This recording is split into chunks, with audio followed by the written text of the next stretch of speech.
Sports Edge, a full house tonight. Eric, John, and our guest, Rich Marazzi. We've been, waiting to bring you in until we get closer to this big Yale season. We got the big Yale Army game.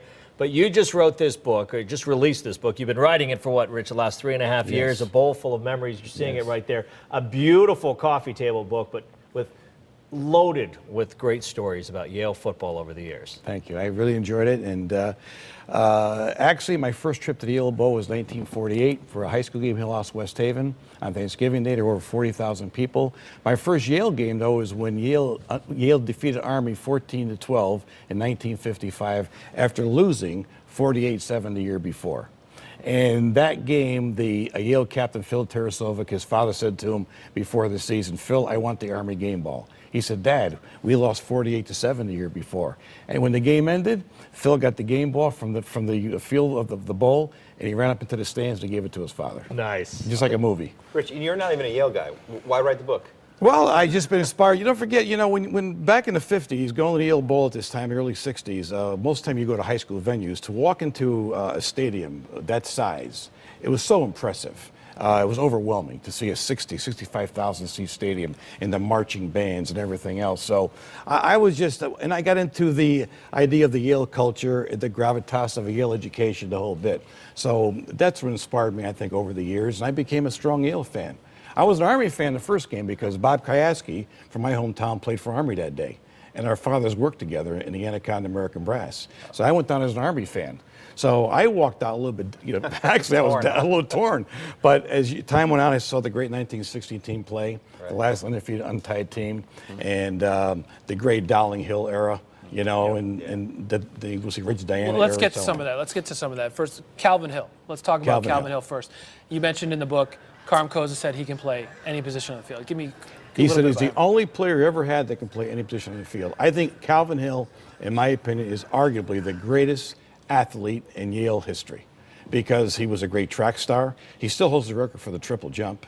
Okay, he was #1 pick of the Dallas Cowboys. He was Rookie of the Year in the NFL in 1969. Outstanding player. And his goal, by the way, was to be the first black Yale quarterback. That's what he came here for. So are you saying he failed?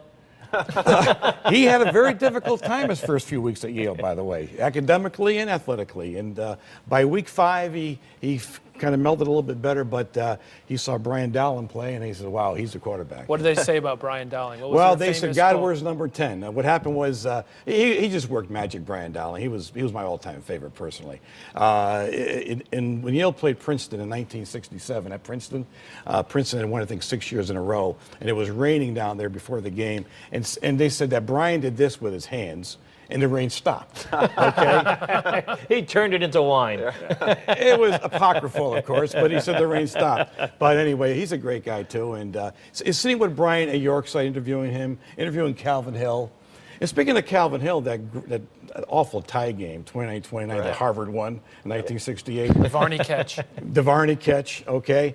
Calvin told me that night he went to a party at Harvard, and that's where he met his wife. She came in with a Harvard guy, but as the night went on, things changed.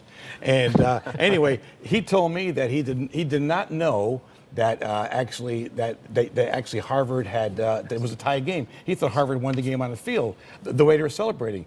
2 days later, he came back to New Haven. He picked up the Yale Daily News, and he saw that it was a tie game. He says, I was relieved, because he thought Yale got beat. Unbelievable. I still don't understand that. But one of the things that you talk about, Rich, is that this book is not necessarily a sports book. It's a human interest story book. It's just filled with these great little tidbits, these great stories. Right. Just like in 1952, Yale had had a student manager named Charlie Yeager.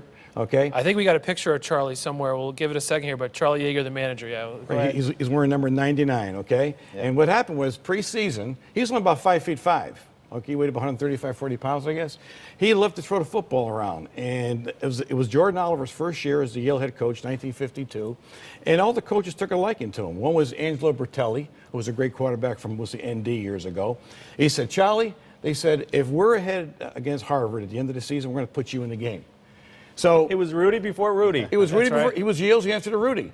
And so they practiced at Yale the day before the game, and his job was to go down and out in the end zone for the extra point pass. That time only counted as 1 point. So they worked on it for 2 plays. They got up to Harvard, and next day Yale had a commanding lead at halftime. So at halftime, Charlie got dressed on his own because he would remember what Jordan told him back in August. He got dressed, and the Yale scored again in the third quarter. So Jordan said to him, Charlie, if we score one more time, you're going in. Sure enough, they scored. Here comes little number 99. He comes in the ball game. He goes down and out. The Harvard linebacker comes in and pops him. He gets knocked against his own tackle. His own tackle keeps him on his feet. He throws him in the end zone, and the quarterback, Ed Beloy, throws him a little pass. He catches it. Well, when the Harvard people heard that the student manager scored a point, wow, they says, I mean, Yale's trying to rub it into us, you know, but things calmed down after a while. 100 years of memory is hard to do in 4 minutes. But real quick, you have a book signing coming up? Yes, on Friday night I will be at the Yale bookstore from 6:30 to 7:30.